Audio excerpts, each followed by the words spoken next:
about the Repeal the Death Tax Initiative. Now, if you're familiar with this issue, you already know that Proposition 19, which passed in 2020, this is the one that looked like it was about helping wildfire victims and helping seniors move to a new home. It also included the biggest property tax increase in the history of California. That they did not put in the commercial. The commercials were all about helping seniors and wildfire victims and how wonderful that would be. And it was, and it did, and it's fine. And we're not changing that. But the biggest property tax increase in the history of California targeted at people who have just lost a parent. Really? Who thought this was a good policy? That when someone experiences a death in the family, all of a sudden, a giant, massive tax increase of thousands or tens of thousands of dollars every year. We have to reverse this. The consequences of it are so severe for so many people. And I know a lot of you who are listening to this show today have had personal experiences like that. And you can call in and talk to us. We are live on KSFO and KSFO.com. Anywhere in the state, you can be listening to this. Text your friends, text your relatives. Tell them if they're not in the Bay Area, they can still listen on KSFO.com. This is a statewide issue. This is a statewide crisis. What we are going to do is repeal this with an initiative that we are going to get on the ballot. And I'll tell you about that in just a moment. First, I want to give you the phone number to call in, 415-808-5600.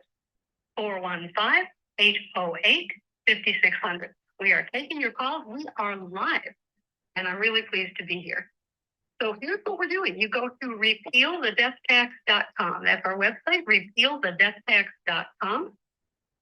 And you click the link that says download the petition. And it's so easy. You're going to feel like you're in kindergarten. That's how easy it is. You just download the link. You get a PDF file. It has a little cutout mail-in label on the first page. It has instructions and a little cutout label. This is the kindergarten part. And then you tape that to the envelope that you're going to mail back the petition. If you're collecting petitions and you're not mailing them back, please mail them back. Please send them back. We have to have them back. They don't count if they're on your table. So you go and you download the PDF file. The first page has the mailing label and the instructions. And then you'll also see that there's complete instructions on how to fill out the petition. There's a flyer that has bullet points and QR codes to take you to various helpful websites if you need to check voter registration or register to vote, because you have to be a registered voter for your signature to count. That's in there, bullet points, so you can talk to your friends and neighbors. And we're doing a petition party every Friday night. So call the friends and neighbors and tell them to watch with you, listen with you.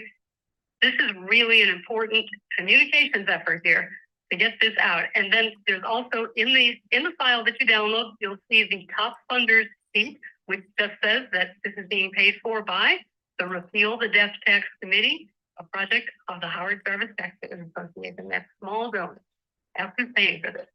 It turns out there's very little big money in protecting taxpayers. The big money is in fleecing taxpayers.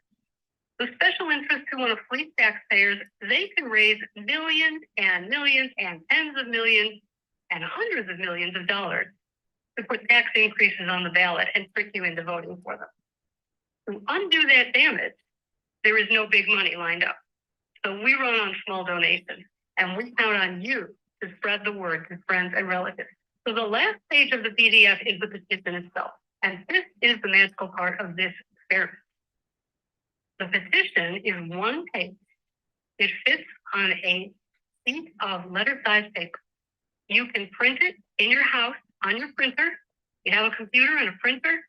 You can print it at home. One piece of paper.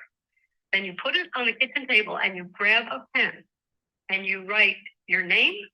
You sign your name. You write your residential street address, your city and zip, and then you sign it where indicated. And at the bottom, you'll see the declaration of circulator. You are your own circulator in this campaign.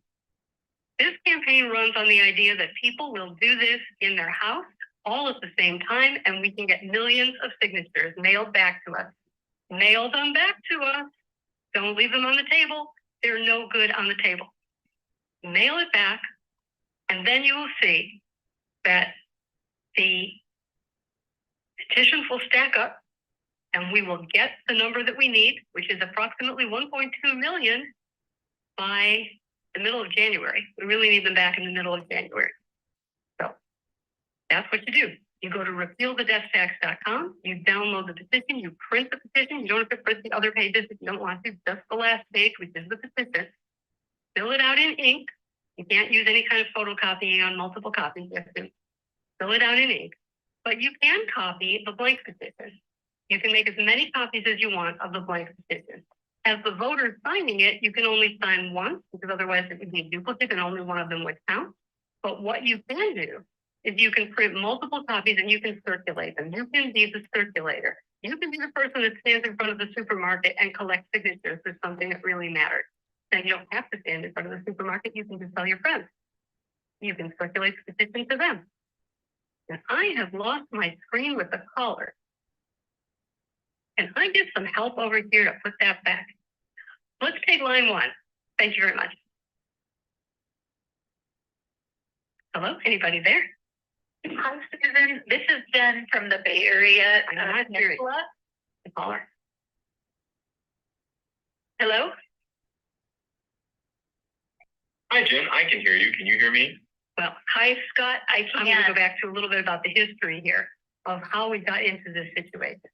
Proposition 13, you probably know this. Proposition 13 protects people from having their property tax bill go up excessively with the market value. Certainly in the Bay Area, you have seen market values of property go crazy high. Crazy high. And before Prop 13 passed in 1978, here's how property taxes work. The market value of your home was your assessed value. The assessed value that was taxable was the current market value of your home. And the statewide average tax rate was 2.67%. Now imagine if you had to pay 2.67% of the market value of your home every year as a condition of keeping it. Who could do that? Who has the income to pay that kind of bill every year? Because property taxes are not like income taxes. Income tax, once on the way in. Sales tax, once on the way out. Property tax, every year as a condition of keeping what you already own. That's really a huge bill. So what did Prop 13 do in 1978? Well, Howard Jarvis collected signatures and he put it on the ballot. It took him 5 tries. He put it on the ballot and it cut the tax rate from the statewide average of 2.67% to 1%. And here's what else it did. It capped how much your assessed value could rise while you owned your property. Capped it at 2% a year. So if the market goes up 20%, your taxable value of your home while you owned it would only go up 2%. And if the market went up 10% the next year, your taxable value would go up 2%. This allowed people to keep their property and not be taxed out of it by something they can't control at all. You can't control the market value of property. That is out of your hands. And to get a tax bill every year based on that figure, it could give you a heart attack waiting for that tax bill. That's just not sustainable. So people were upset.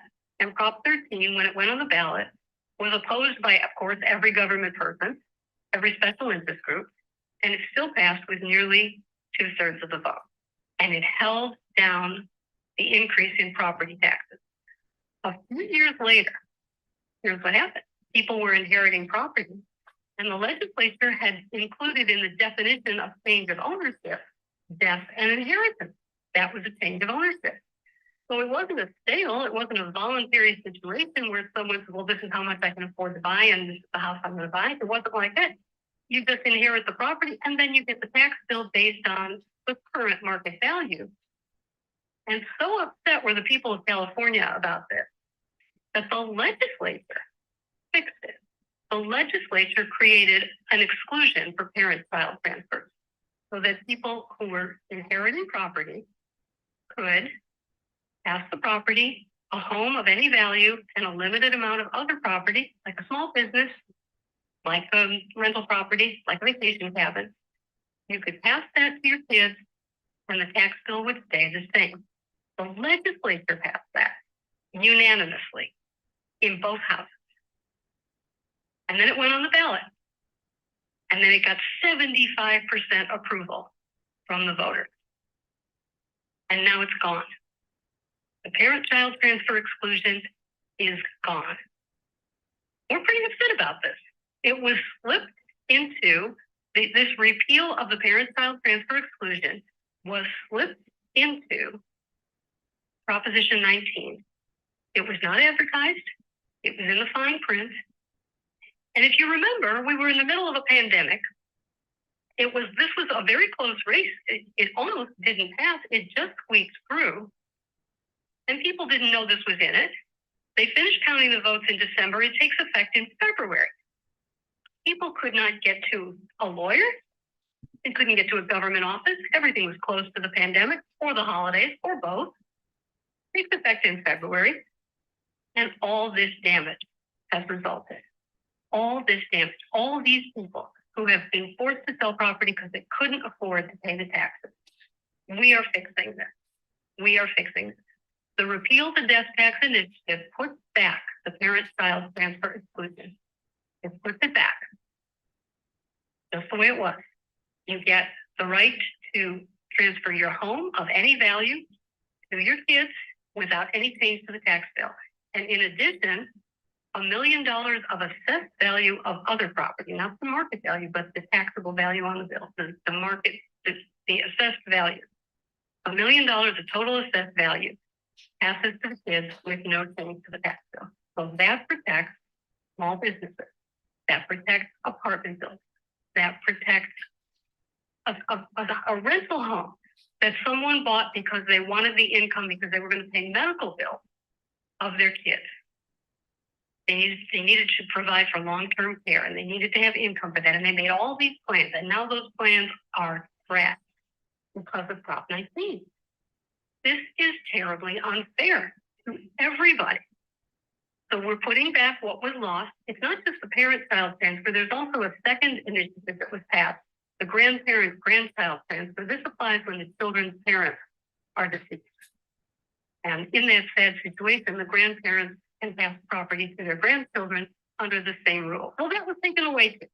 Thanks a lot, Prop 19. That was taken away too.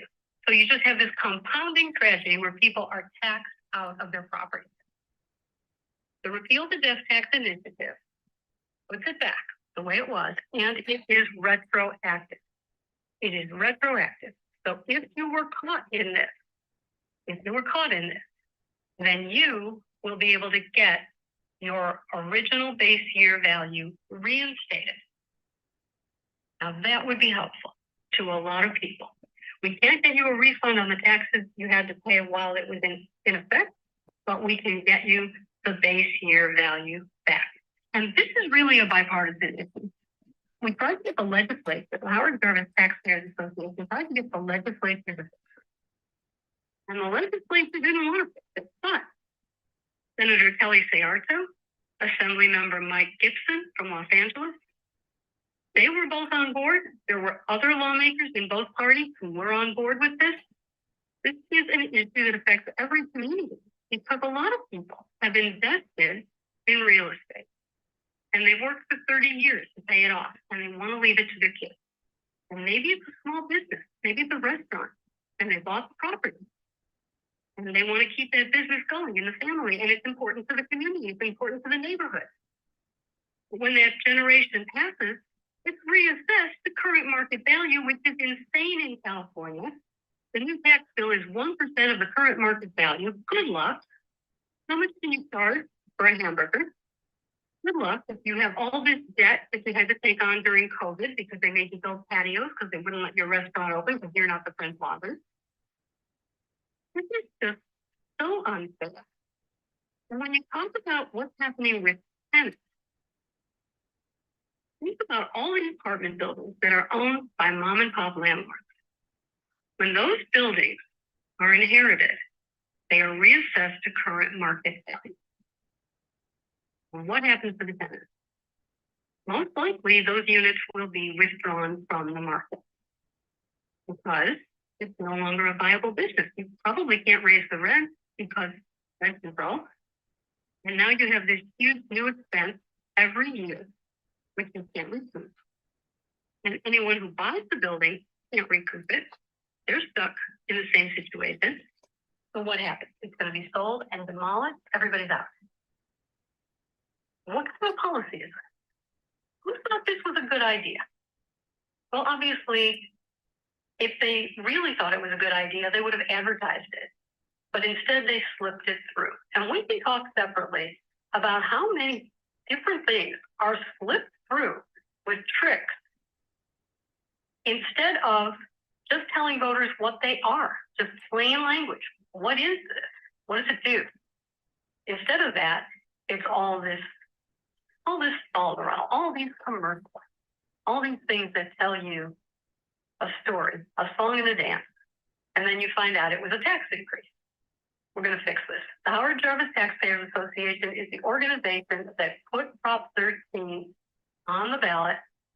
We protect Prop 13. We fight in the courts. We fight in the legislature. We protect Prop 13.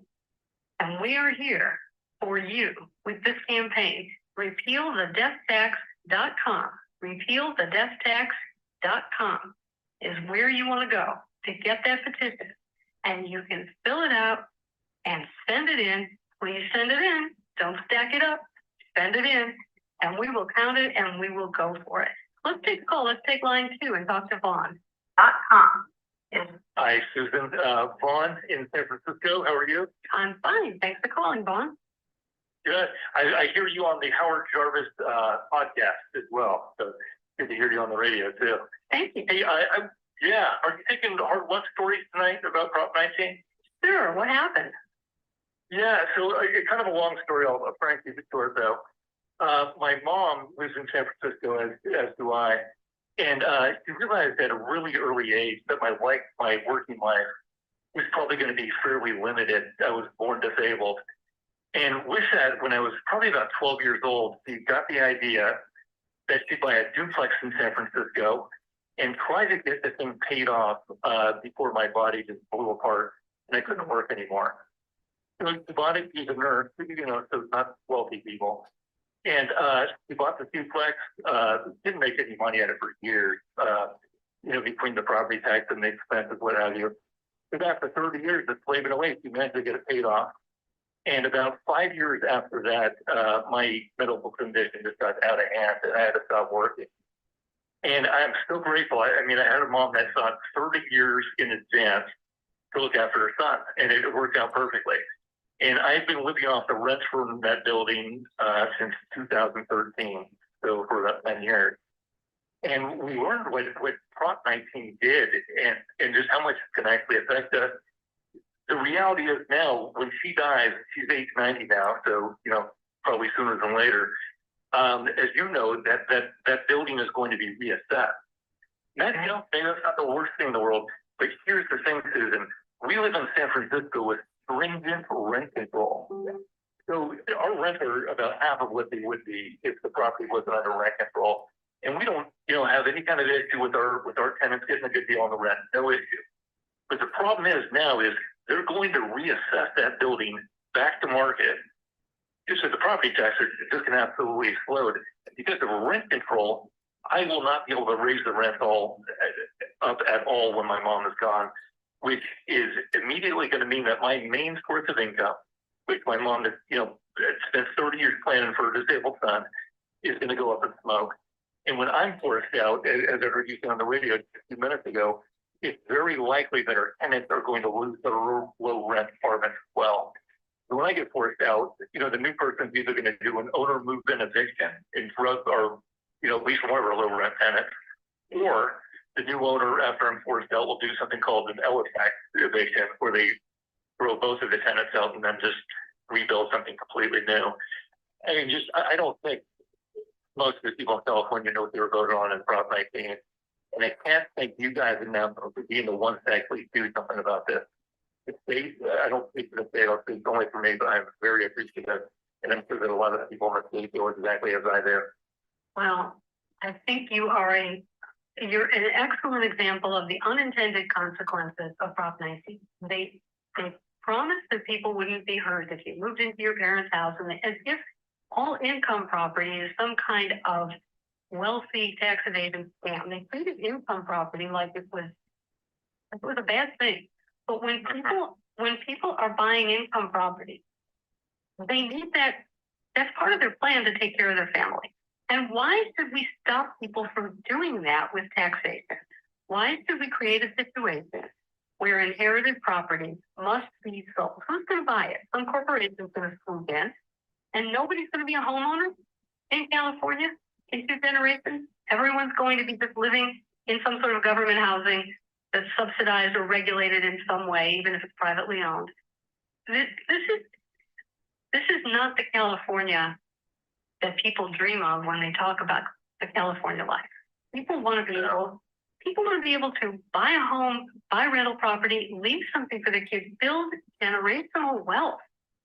And the way this affects, just as you're saying, the way this affects your tenants, not just yourself, is something that I don't think the legislature considered when they put this on the ballot. It started as an initiative, but then the legislature grabbed it and made changes, and the initiative was withdrawn, and it was the legislative version that was put on the ballot. So the legislature is responsible for this, and they held no hearings. They didn't even talk to the assessors about whether this could be implemented. And by the way, it can't be, which is why they're so far behind on everything. It's just been terrible. People get these letters. They have a death in the family, and they get these letters saying, what are you going to do with your property? You have 1 year to decide if you're going to move into your parents' house. Otherwise, it's reassessed for market value. Yeah. This is. I was physically sickened when I realized, when it truly sunk in, just what Prop 19 will actually do to our family. I mean, physically sickened for a few months just to think about it. Well, thank you for the call, Vaughn. We really appreciate hearing your story. Thank you for taking the time. You can call in, talk to us at 415-808-5600. We have a couple minutes left in this segment. Let's talk to Jen in San Francisco, line 1. Hi, Susan. Hi, Thanks Jen. for taking my call. I've been involved in trying to get some signatures, and want to just highlight that a lot of people think they're not impacted by this if they don't have kids or in certain situations. But the reality is we're all impacted by this because our state for many decades has relied on the mom and pop under market rentals, the only compassionate landlords in the state. And I've heard the stories, I've met people. We were down at the Taste of Soul event in LA collecting signatures, and a young lady, probably in her mid-30s, came up. And this is it's not high income, we're not in Beverly Hills, said, I used to work in the assessor's office. They made Prop 19 about rich people, but it's about us. Exactly. And started to talk about the devastation and the reliance we have in every community throughout the state. It's where your school teacher can afford to actually live and rent a place, not a 3-hour drive from a school. It's where the ambulance driver is. Nobody's paying attention to that. We're silently killing off this pool. And if the only option is to go to corporate buildings, we're not going to have a very nice community when we're lacking, the pharmacist isn't there to fill your prescription at your local drugstore. You're so right. But we are going to fix this. We are going to get the signatures. We are going to get this on the ballot, and we are going to fix it. Thank you so much for the call. It's time for us to take a break. We will be right back after this.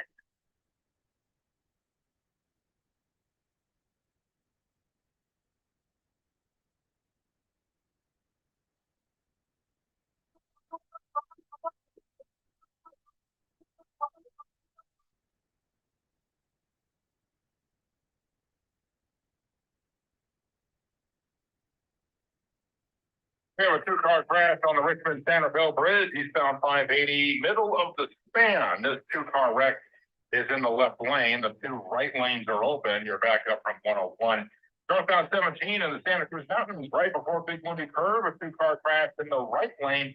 Delays from Summit Road. That's the traffic. I'm Brian Drake. This report is sponsored by Blindster.com.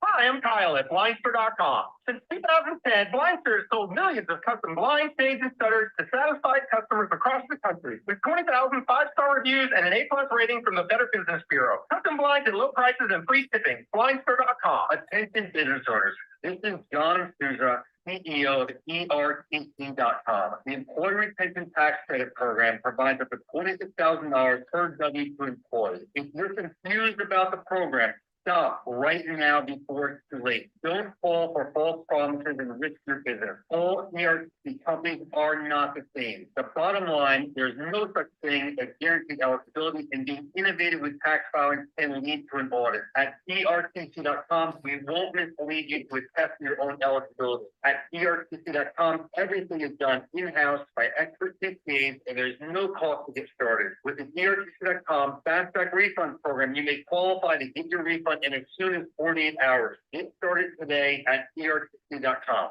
Get your free refund information now. 800-200-6883. 800-200-6883. That's 800-200-6883. Diabetes, high blood pressure, anxiety meds, everyone's on them. If you're a 50-year-old male, maybe a bit porky, and you may even have type 2 diabetes, $1 million of term insurance may only cost you about $200 a month. Call Term Provider. Speak with Big Lou at 800-239-1749. Big Lou will find a term life policy for you, even if you have type 2 diabetes, are overweight, or have high blood pressure. Term Provider has helped thousands of people like you who think they can't afford term life insurance.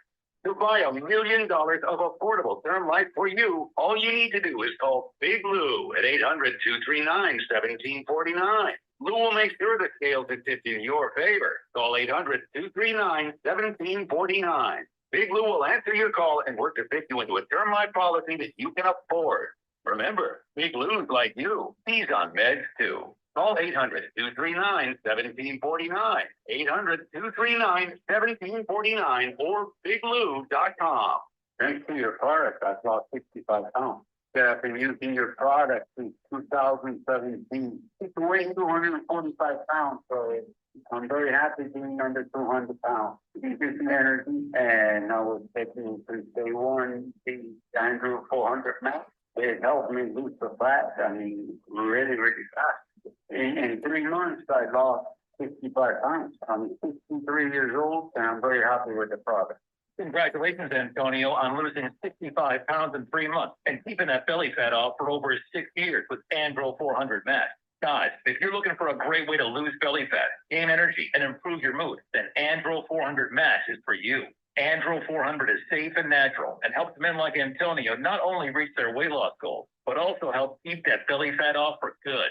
So kickstart your goals today. Go to Andro400.com and get free shipping and discounts only on Andro400.com. That's Andro400.com. Never spoken a good back from learning the language you've always wanted to know. Too hard. Takes too long. Not with Babbel.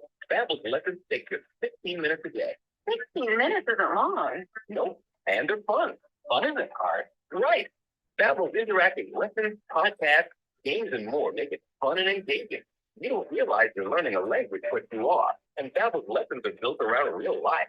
You can choose from topics like travel, business, relationships, and more. You'll learn what matters most to you. Plus, Babbel's lessons are designed to get you speaking right away. In 3 weeks, you're able to start having conversations. Just 3 weeks. Even better. Since Babbel's lessons are designed by language experts and voiced by real native speakers, you'll get the accent just right and be able to carry on conversations with confidence. Learning a language with Babbel doesn't take long. And with Babbel, it isn't hard. It's perfect. And now, try Babbel free at Babbel.com. That's Babbel.com. Babbel.com. Find out everything you need to know about your favorite radio station on the Talk Radio 560 KSFO website. All at KSFO.com. Welcome back. This is the Repeal the Death Tax Petition Party, brought to you by the Howard Jarvis Taxpayers Association, actually brought to you by Repeal the Death Tax, a project of the Howard Jarvis Taxpayers Association. My name is Susan Stelly. I'm the Vice President of Communications for the Howard Jarvis Taxpayers Association. We're the people who brought you Prop 13. And if you don't think Prop 13 is helping you, if you own property in California, go to guessinggame.org. That's the Howard Jarvis tax calculator that will show you what your taxes would be today if Prop 13 had never passed. Guessinggame.org. Give you a hint, property taxes before Prop 13 were based on the current market value of your home every year. And the tax rate was a statewide average of 2.67%. Thanks to Prop 13, people are able to keep their homes. The assessed value is capped. The increase in assessed value is capped at 2% a year for as long as you own your home, and the tax rate was cut to 1%, and there are other protections in it too, which are equally important. All of that is at risk when the legislature comes at us and tries to carve it up, when the courts come at us and try to create exceptions and loopholes, and when a proposition like Proposition 19 in 2020 leaks in the removal of those Prop 13 protections when property is passed from parents to children. Because of Prop 19, we have lost the ability for parents to pass property to their children without a tax increase. What are we doing about it? We are doing the Repeal the Death Tax initiative. We call it a death tax because it hits you when you lose a parent. That's when you have to pay this. That's when your property gets reassessed to market value.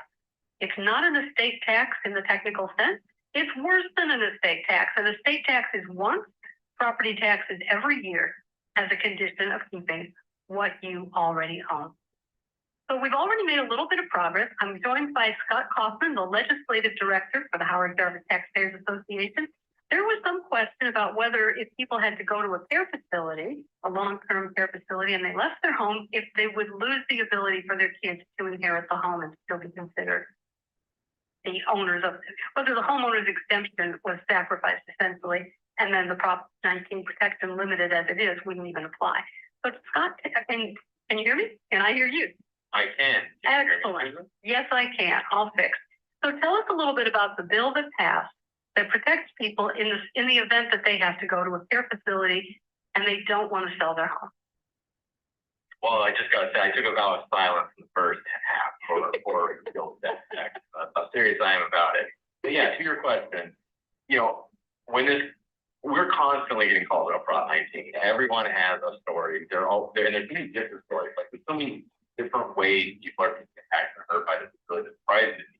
But one we recently got late last year was we got some folks calling and saying, do I have to move my elderly parent out of the nursing home so they can die in the home so the death certificate says the home? And you think, oh, clearly no, that doesn't have to that doesn't have to be the case, right? Well, it turns out there's kind of some ambiguity in the law. I mean, to the Board of Equalization credit, which they're kind of like the Supreme Court of these sorts of things, they interpret the law best they can. They had some language that was going to let people do it in nursing home, still be a primary residence, but it was ambiguous, and I don't necessarily know if it would hold up in court. And we thought that was a problem. So what we did is we worked with Kelly Sciarto's office. You're going to probably hear about him a lot during this. He's very important to our cause, cares about it very much, and really wants to help repeal the death tax. His office offered to carry a bill for us, SB 520, and that bill is just clarified in the law that if you're in a nursing home, if you're in a care facility, if you're in a hospital, if you're in a hospice, if you would otherwise be living in that house, that residence, were it not for this confinement to a care facility, you still satisfy the primary residence requirements of property. So hopefully that issue's gone away. I mean, we were getting calls from folks, and we got a call from, I think it was Alameda County, where the assessor kind of pushed back and said, no, your dad's death certificate says, Glen Oak nursing home, doesn't say the family residence wasn't primary residence. So this was really happening. It was really an issue. And hopefully we cleared that up for people. We want to repeal the whole thing, but we can't repeal it until November 2024 of next year. So in the meantime, we're going to try and make it as good for people as we can. Well, every little bit helps because this is really complicated and difficult for people. And trust do not protect you. A lot of people thought that they had this all covered and they had a trust and they think, well, the trust doesn't die, so the death tax doesn't apply. Well, the assessors look through the trust to see the present beneficial owners. So while a trust may protect you in other situations, it does not protect you from property tax reassessment. So that's been a rude awakening, a horrifying realization for a lot of people. And we're going to fix this. It's going to be retroactive. If we can get this on the ballot, if we can get this passed, it will be retroactive. If we were reassessed for a parent-child transfer during this period when provision of Prop 19 was in effect, you'll be able to get your original assessed value reinstated. So that's very important. This is not an occasion where you plan it. You don't plan that you're going to lose your parents on such and such date. And to have Prop 19 have this the one exception where you get a tax break of any kind, and it's still limited, is if a child moves into the parent's primary residence and makes it their own primary residence within 1 year. So it's drop everything, move, and stay there forever, because if you move out, it gets reassessed again. So this is really damaging to people because you're not supposed to make big financial decisions, big life-changing decisions in the months after you lose someone. That's not advice that you get from anybody, but that's what Prop 19 requires. We're at 415-808-5600. If you want to call in, 415-808-5600. We're taking your calls. We're live on 560 KSFO and KSFO.com. So text your friends anywhere in California. They can listen on KSFO.com if they're not in the Bay Area. And in the Bay Area, in the greater Bay Area, 560 KSFO on the AM dial. And you can get the petition at repealthedeathtax.com. Right now, you can get the petition. You can print it out. You can fill it out. You can sign it. You can send it back. It has to be paper and ink. It's not an electronic petition. It's just available online to be printed. And you can also call the Howard Jarvis offices, and we will send you petitions. If you don't have a printer and you need some help with that, you can call 916-444-9950 for the Sacramento office. And you can also find that at HJTA.org, HJTA.org, which is the Howard Jarvis website. You can find the contact information there. Let's take a call. Let's talk to Jim on line 1. Oh, hi, Shelley. I'm so glad you're having the conference and everything. All the information is great. I'm a small landlord. I have 2 rental houses in San Diego. Luckily, they're not controlled by rent. The city council hasn't slammed us there yet. The questions I have for you, I would like to get a signature form that has more than 2 signatures. I'm planning on going out, maybe sitting in front of Walmart, or I don't know if you have any places to suggest, and try to get signatures. And it's easier if you have maybe 8 or 10 blanks on one page, then the second page have the legalese like you did first time last year. Well, the trouble we have with that is that each signature page has to have all of the so-called gobbledygook at the top. It has to have all of the boilerplate, the full text of the initiative. It has to have all of this language, the text, the title and summary. There are very strict state laws about what has to be on the petition. We would have to use 14-inch paper, legal size paper, to do that. And what concerns us is that we are encouraging people to make copies of this blank petition as many times as they want to. And as you know, if you make a copy and the paper in the machine is letter size, it's going to help you out by printing it. Well, guess what? If you print it, it's not valid. So now you've got 10 petition signatures that are not valid because the font size was shrunk by the printer that was trying to help you by fitting it on letter size paper. We don't want to risk that.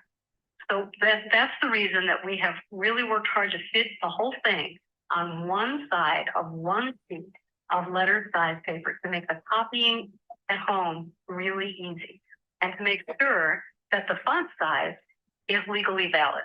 Because if the petitions are not printed correctly and they're not legally valid, people are going to be pretty irritated that they thought they signed it and they didn't. So that's the reason. I understand that it's a bit of writing to keep filling out the declaration of circulator at the bottom for every 2 signatures you collect, but we greatly appreciate what you're doing.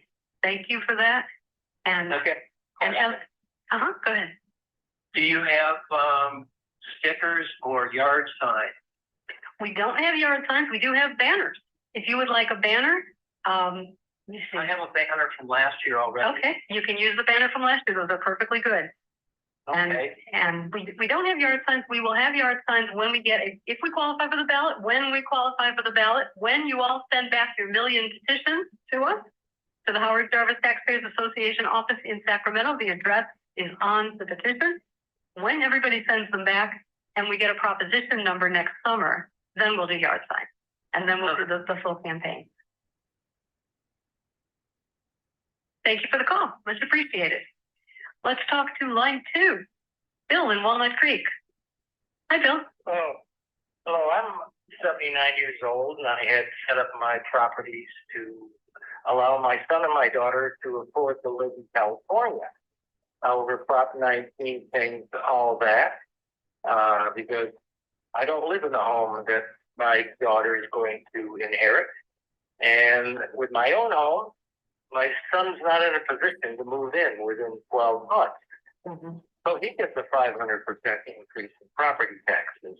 Mm. So that's my problem. However, I feel like the senior communities are a good spot to make people aware. For example, at Rossmore and Walnut Creek, you make a few of those people aware, and they're very anxious to sign the petitions. Now, I don't live there, so I can't write a letter to the editor to the Rossmore News, which everybody subscribes to there. So if there's any Rossmore listeners, I hope you'll write a letter to the editor, or if you have a friend in Rossmore, they could write a letter to the editor. I don't know if Howard Jarvis wants to put an ad in their newsletter, whether that has cost-benefit analysis to it. But I think Rossmore is a good example of throughout California, the other senior communities or people, it's on their mind. How do I make my kids afford to live in California? So that's the whole purpose of my call, to try to get to the senior community out there and get activation going. Well, thank you for the call. You know, something that we can do that we've done a few times during this campaign is we can do Zoom calls with different groups.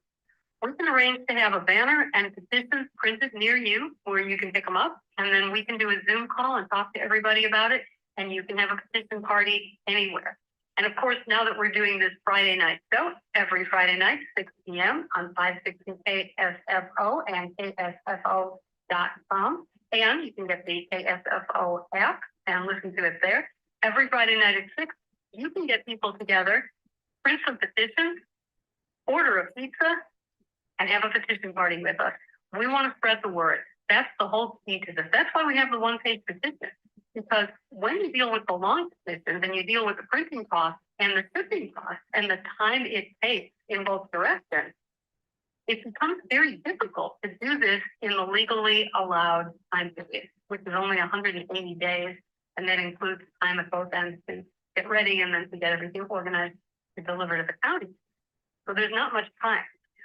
But by doing a one-page petition that you can download in your house and print on your own printer, people can do this simultaneously, instantly. Within the sound of my voice, you could be printing petitions right now, and filling them out and sending them in. Please send them in. Scott, how's it going with petitions? We've got 2 people working on just opening the envelope. Yeah, they're coming in a lot. I mean, we're getting tons in. You know, we're much further along at this point than we were last time. Folks mentioned we've tried this before. I'm optimistic. I think the one-page petition is potentially a game changer. And you had a caller call about why can't we have more signatures? Why don't you explain the genius? What we think is the genius of this one-page petition. Let me know the secret.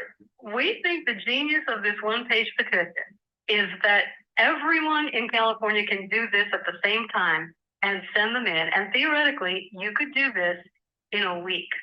If we could afford to buy a Super Bowl commercial, we could get this qualified for the ballot by the third quarter. They would barely be clearing the fireworks smoke from the halftime show, and we would be qualified. But we can't afford a Super Bowl commercial. So we're doing everything we can. This runs on small donations. And you can donate if you'd like to at repealthedeathtax.com. Just click the button that says donate. And if you can, your small contributions help us buy radio ads, help us buy electronic ads and newspaper ads and mail and everything that we can afford to do. Because we have only until January 16th. We want everyone to send the petitions back to us by January 16th. Don't wait. Holidays are coming. Have the conversation with your family and your friends, and then print the petitions, get them signed, get them back to us. Don't procrastinate on this, because if you don't send them back, we will lose. Without question, if you don't send them back, we won't have them. And if we don't have them, we can't turn them in. And if we don't turn them in, we will lose. And we don't want to lose. We want to get this done for everybody. And we want this to be retroactive. We want to undo the damage that Prop 19 has done.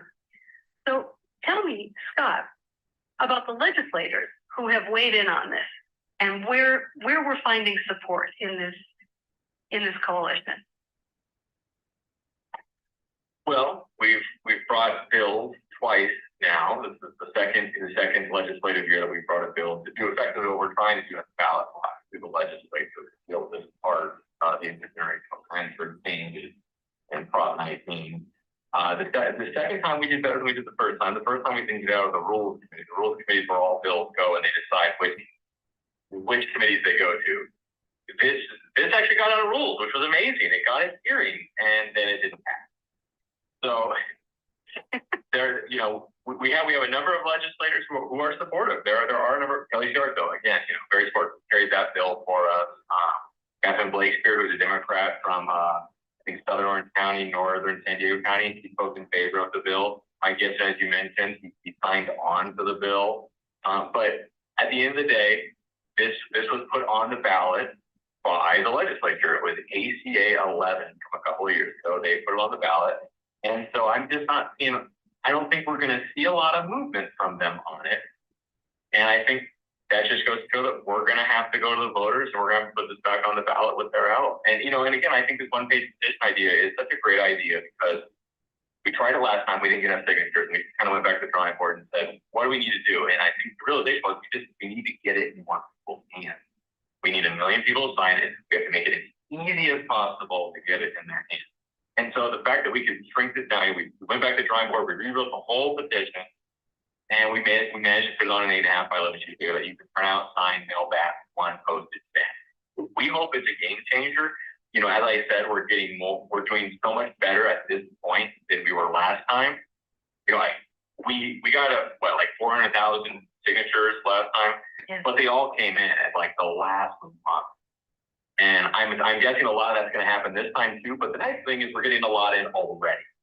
And if you are holding on to the petitions, send them back as soon as you can. We do have contractors working on this, and the more spaced out it is, the easier it's going to be for them to count them all, put them back by county, and send them to the county so we can get this thing qualified.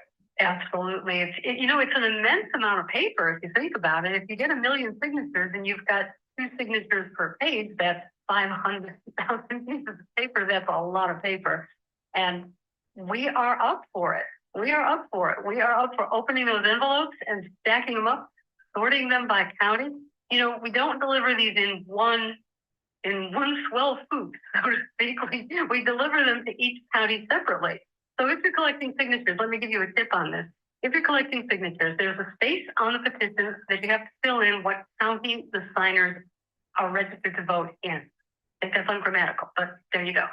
Where they're registered to vote is important because that's how we validate that it's a valid signature.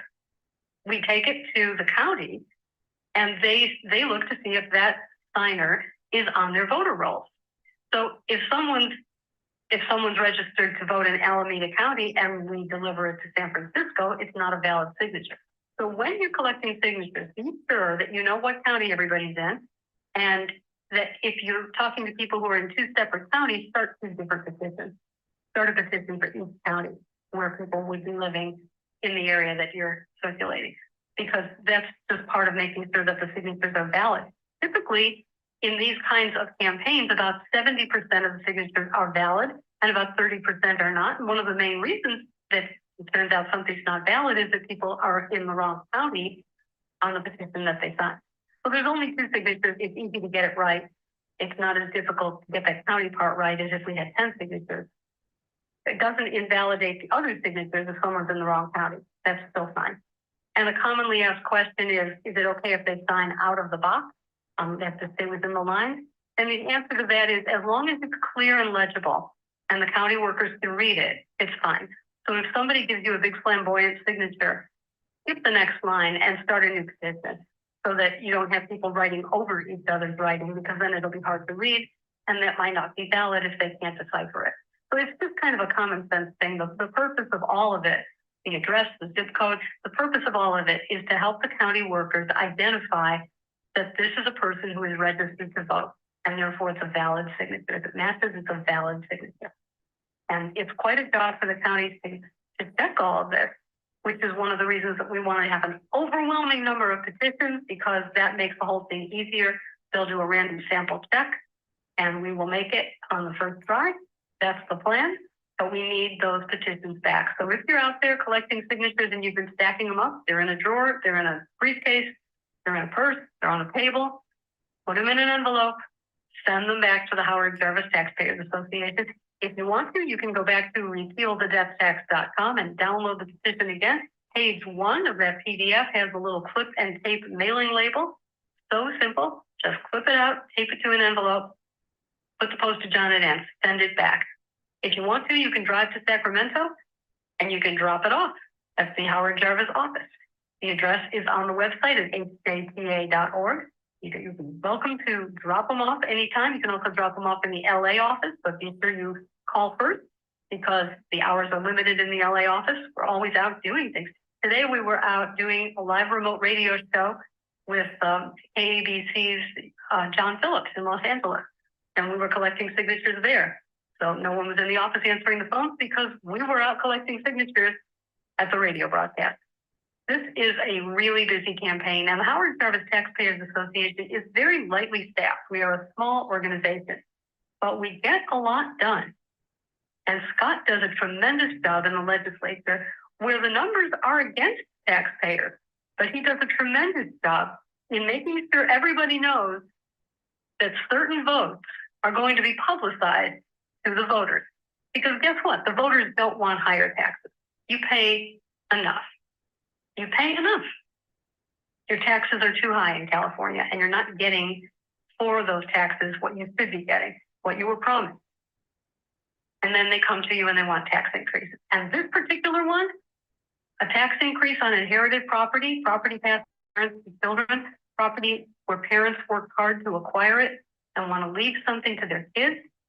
And the state's going to come in and say, we're going to just tax you right out of it because no one has the income to pay the property taxes on the current market value of real estate in California right now. That's a problem. So you can help. Go to repealthedeathtax.com. Tell all your friends, repealthedeathtax.com. Download the petition, print it out, fill it out, sign it, send it back. We can get this done. All we have to do is get the word out, and we will be here every Friday night. Every Friday night, we will be here at 6 p.m. pounding the table to repeal the death tax. And we're happy to take your calls. 415, write down for next week, 415-808-5600. We'll answer your questions about petition gathering. We'll answer your questions about the initiative itself and how the retroactivity would work and how it affects farms. We're going to protect the gains that farmers have had from the legislature after Prop 19 was passed. We're going to protect that. There's a lot to talk about. There's a lot of work to do. I just have to tell you that this ad was paid for by Repeal the Death Tax, a project of the Howard Jarvis Taxpayers Association. This is Repeal the Death Tax Petition Party. I'm Susan Shelley for Scott Kaufman of the Howard Jarvis Taxpayers Association. Thank you for being with us. And we will see you next week, Friday at 6.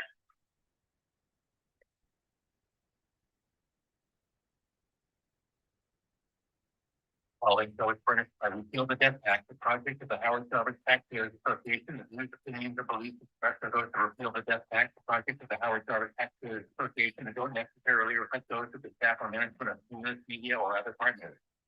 Well,